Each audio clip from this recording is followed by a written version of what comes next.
If you love Disney, you'll like this video. Hi there and welcome to another Mickey's Roundtable adventure where we explore everything Disney, one themed adventure at a time. For this episode, I headed to Walt Disney World here in Florida to ride on every single car or truck themed attraction. You're not going to want to miss this very exciting Mickey's Roundtable adventure. Start your engines.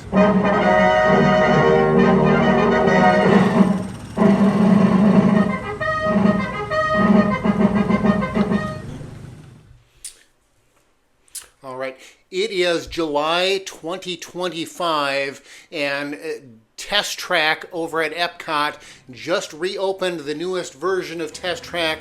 This is Test Track 3.0.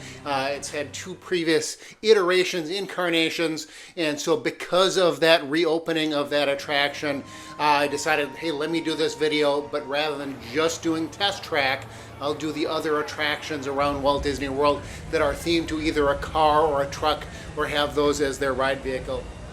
So we'll start off with Test Track. It opened to guests July 22nd, to be specific. I managed to get in on a preview, got to go in before it opened to the general public, and got to see what it was like. And, well, I was a little disappointed. I'll actually start from the beginning here. There were a couple of things that I really liked when you first went into the queue. It wasn't a whole lot different from what the previous iteration was. One of the things that I did really like, though, was that there were big windows up behind you when you come in and you look back behind you. I don't think those were there. I don't remember those being there on the previous version. I thought it was cool just because you could see those cars whizzing by. I wish the cars were, colored. Now they're all just black. If they had different colors, red and yellow and blue and bright colors, then you could see them better. And then what was also cool is, so there was the big windows there, but so I'm looking up and watching the cars go by, and all of a sudden I hear something, and I turned around and I looked up, and on the other side, friends of mine were also doing a preview. Right when the ride vehicles are starting out, they go past another set of windows that looks down over that entry area. And my friends were up there and they saw me and they were yelling my name and I heard them and I looked back and they're all up there waving. So that was kind of cool. From there, the queue was just kind of nothing special or at all. It was, there wasn't anything. There's a few display futuristic cars and test concepts and things, but nothing really to get too excited about. Kind of boring. The second main room is where you used to, in the last version of the ride, you could design your own car, and then as you rode on the ride, it would tell you through a computer simulation how your car did versus the other cars in this test that was being done. That's all gone. It's just kind of a room, and nothing to write home about. But you get in, and as I was mentioning earlier, you start out and you get to look out in the window, and you get to look at all the other poor schmucks that are waiting still to get on the ride. So that was kind of cool, and the ride layout and the track layout and everything is the same as it was before, and there were some cool lighting effects and things going on, but as I was riding it, I thought, this is kind of boring.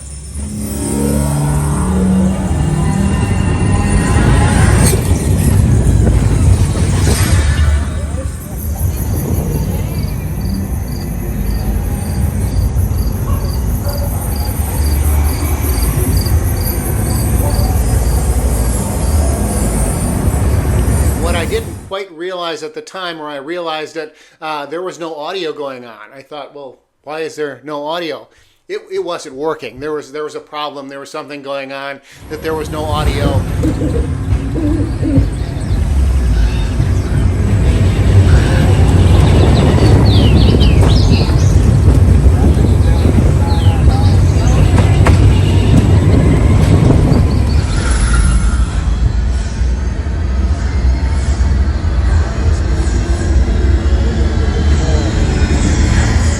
And then right where you get to where you launch out in this, again, same track configuration, same ride path as it was before. And at the end, if you've ridden Test Track before, you go out some doors and you go outside and you go super fast. It feels like you're going super fast anyway. So we were right before that launch was, before the end, big thrill section of the ride. Then we heard some audio. Once again, please remain seated. Vehicles may begin moving at any... GPS initiated. All responders, please report to tower. Ooh, that's not good. Yeah, we sat there for a little while and looked at the projections on the roof, and I thought, oh, this is not too exciting. It seemed like nothing too fancy. But again, we sat there for a while. You're not supposed to see it for that long. Please remain seated and follow the cast members' directions. Thank you for your patience. We're sorry for the inconvenience. And then we were evac'd from the ride.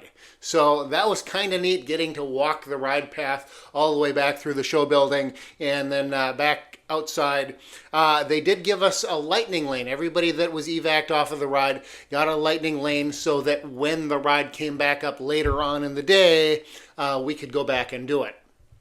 Unfortunately, the ride did not come back up later on that day, and so I didn't get to go on it at all again with audio or with that final thrill section at the end. So, oh well, what are you going to do? Since I didn't get to do the whole ride experience on that, I thought instead of just doing a test track video, which was kind of the idea, let me do these other rides, car and truck themed rides, and we'll do that the whole video as well. So the following week, I headed over to Magic Kingdom. It was quite foggy and rainy and misty and not great visibility. Kind of neat for photos and stuff, but headed over and went to Main Street USA. I must like Main Street vehicles because they've been showing up here in quite a few of my videos recently. But yeah, so that was my second then attraction for this video that I went on. Went and jumped in the one of the trucks, and there's again several different ride vehicles that you can take, and they go throughout the day, and they will take you up to Cinderella Castle. I believe they can take you back as well. But always a fun way to get around, and if you're not interested in shopping or stopping for a photo with the PhotoPass folks in those cars are there, it's a neat experience to go and do that. But so yeah, so that they took me down by Cinderella Castle, which is just a hop, skip, and a jump from Tomorrowland and the other car-themed attraction there at Magic Kingdom. I don't know if it was because of the day of the week, because it was earlier in the morning, because of the weather being crappy, or because it was the Tomorrowland Speedway, and that's not a super popular ride. It's probably the worst ride in all of Walt Disney World. Whatever the reason, the wait time was only about 5 minutes, which is nice because you get right on. But there weren't very many cars on the track. And there is a track. So there's a rail in the middle of the track, and you can't leave your lane. You can't switch over. So they only had one lane of cars going, and so there weren't very many cars out there. The neat part about, I was going to say Test Track. The neat part about the Tomorrowland Speedway, one, it's an opening day attraction, and real cool old-timey Disney goodness, as I like to say. But the really cool thing to me about the Tomorrowland Speedway is that it is the only attraction in all of Walt Disney World that the guests themselves can actually drive. Little kids can drive. So if you're a little kid and you've never driven before, that would be kind of neat. They steer like a shopping cart. It's not very good. I'm sure back in the day when they were first designed, they were very good. But yeah, this you try and steer, and you're like, boom, boom, and you're going back and forth. And a lot of people criticize the Tomorrowland Speedway, and I think rightfully so. But I think it is not one that should be replaced and turned into something else. People talk about Cars should go there instead of the Rivers of America. Of course, I don't think Cars belongs in the Tomorrowland Speedway area either. I do think that that ride could be greatly upgraded, put in a bunch of different levels, and I saw a concept somebody threw out there doing hover cars. That would be kind of neat. Or you use modern technology. Electric vehicles is one idea. I think Disneyland has announced they're going to go with electric for the Autopia out there. So you could do that. Or included in that, you could also make them modern sensor technology. So you have no track in the roadway, and you can go as fast as you want, but the sensors don't let you get too close to a car in front of you or alongside you or the wall or whatever it is, and that could make for a very fun experience. And again, if you added a bunch of levels and made it like you're traveling through a futuristic city, it's Tomorrowland after all, rather than a country park or something. I think there's a lot of potential for that attraction as the Tomorrowland Speedway. Just make it feel more futuristic, make it more futuristic. Anyway, I digress. There are no car-themed attractions at Hollywood Studios. In Mickey and Minnie's Runaway Railway, Mickey and Minnie are driving along in their car alongside your ride vehicle, and they hit the track switch and cause the gas. So I thought, well, gee, do I want to include that one? But you're not really in the car, and it's part of the scenery. And so I didn't include that ride in this video, in this adventure. So I did head on over to Animal Kingdom for the other two car or truck themed attractions, and those are both kind of truck themed. Kilimanjaro Safaris. This has appeared a couple of times in recent videos as well. It's not on a rail, it is an actual truck, and a cast member is actually driving it, and you go out in look at animals, and it is really cool. It feels like you are actually out on an African safari, out on the Serengeti plain or something. But again, for the sake of this video, it's a truck. They're actually driving it, and it's bumpy and bouncy, and it's pretty good. So I highly recommend the Kilimanjaro Safaris. Then the last attraction on my list here on this adventure, also there at Animal Kingdom over at Dino Land USA, not long for this world, bound for extinction, is the Dinosaur Ride. I'm Dr. Marsh, director of the Dino Institute, and I hope you enjoyed those quaint exhibits in the old wing. That's how dinosaurs have been presented to the public since the study of fossils began over 150 years ago. Today, that bare bones approach is about to become extinct. In a perfect blending of science and technology, the Dino Institute has created the Time Rover, an amazing vehicle that will literally transport you to the age of the dinosaurs. You get in your Time Rover, which is basically a truck that is a time machine, and you go back in time to try and find a dinosaur. This is a ride that has, I think, a lot of merit. I think it's cool. It fit the entire Dino Land USA area. That had a very fun, cohesive theme going throughout the whole thing, cohesive storyline throughout the whole land.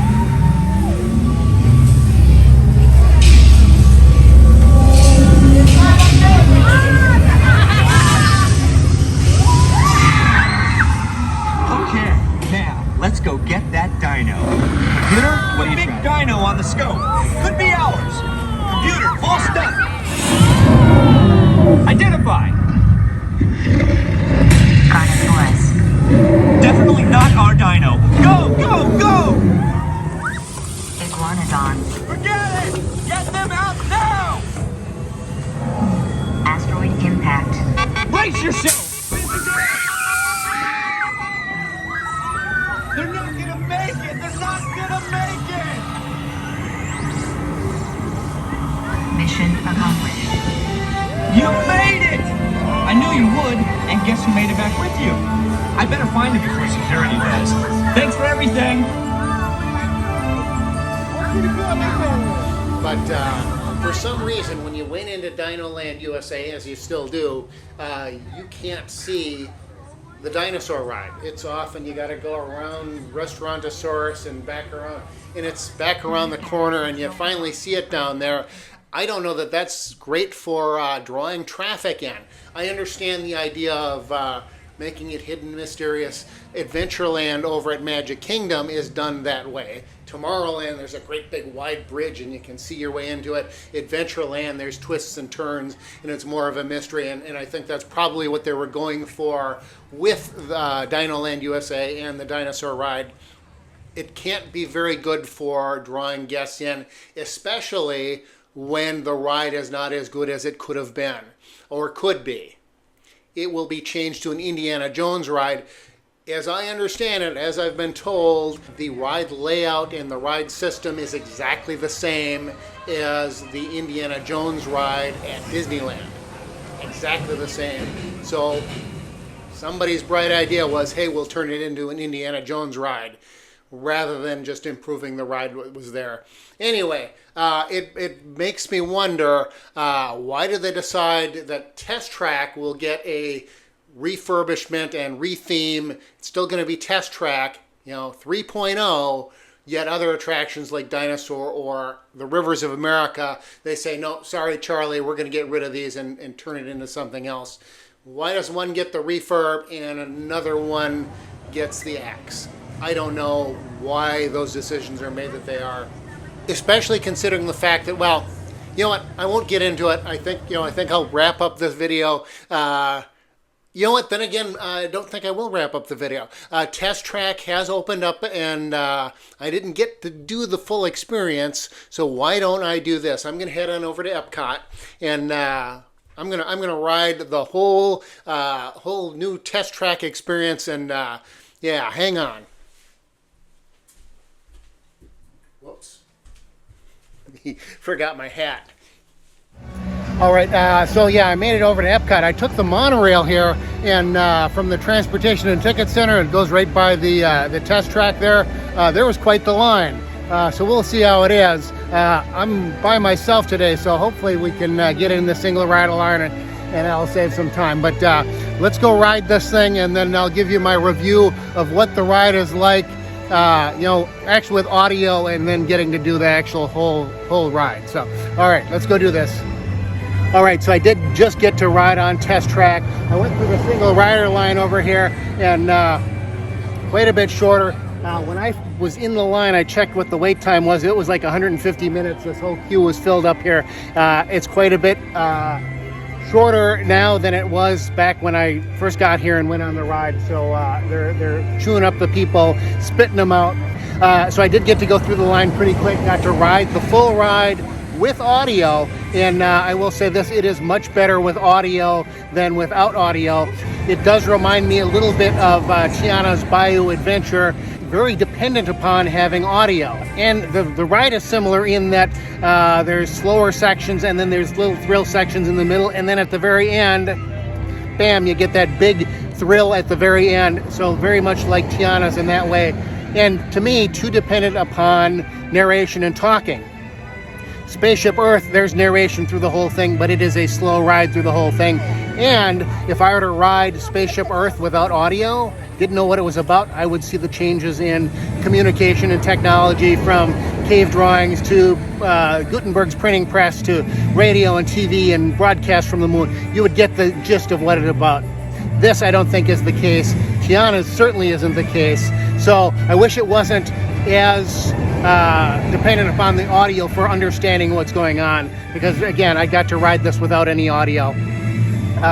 The original incarnation of the ride was you were actually testing a vehicle, and you went through different processes. You'd go into a cold chamber and see how the vehicle handled cold, and a heat chamber, and you'd test the brakes, and it was about testing. This one doesn't seem to be as much about testing as much as, hey, here's what new technology is available to us today. There's two narrators. There's the main narrator, and then your car has an AI voice, artificial intelligence voice, that is telling you what's going on, and here's how the artificial intelligence sees the world and whatnot. But what's kind of annoying to me is it's a Test Track. It's actually on a rail guiding the ride vehicles, and they're talking about autonomous vehicles kind of technology. Remember I talked about earlier in the video with the Tomorrowland Speedway? They could do something like that. Yeah, they talk about it here, but I wish they could actually implement that, or would implement something like that there. Anyway, to wrap it up though, I think the first incarnation of this attraction was the best. It's been a very, very long time since I rode that. I don't remember a lot about it, but there's videos and stuff out there you can watch. The second incarnation of the ride, the one that this replaced, pretty good downgrade, and then I think this is a little bit of an upgrade from that previous version of the attraction. I think just like over here, Figment, Journey into Imagination with Figment, first version was the very best, and then it was a huge downgrade, and then they tried to fix it, and it's slightly better now than it was. Same thing here, and that was kind of my guess of what it would be like going in, and yeah, I think that's a fair assessment. Anyway, fun ride, highly recommend it. Again, not as good as what it originally was, and probably not as good as it could have been. But anyway, I'm going to wrap up this Mickey's Roundtable adventure from here at Epcot at Walt Disney World. Until next time, we'll see you real soon.